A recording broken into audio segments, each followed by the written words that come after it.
Méditation. Obéir à Dieu plutôt qu'aux hommes. Acte 5, verset 29. Pierre et les apôtres répondirent, il faut obéir à Dieu plutôt qu'aux hommes. Ce matin, tu dois obéir à Dieu. Pour ton mariage, tu dois obéir à Dieu.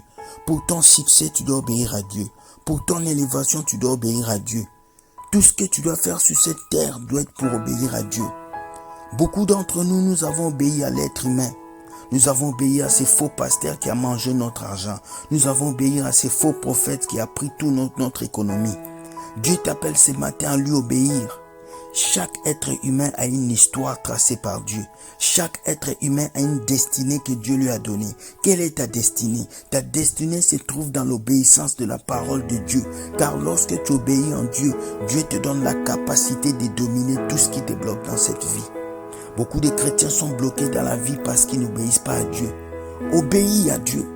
Peu importe les paroles des gens, obéis à Dieu.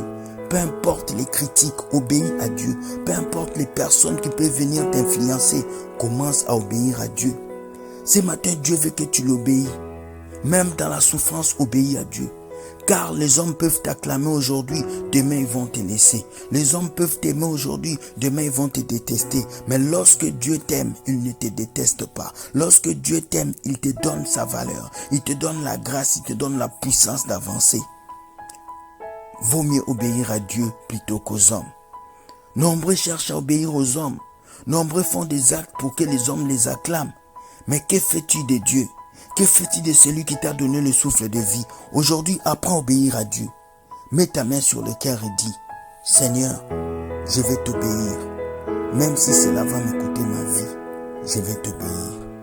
Sois béni et que Dieu puisse te bénir. Bye.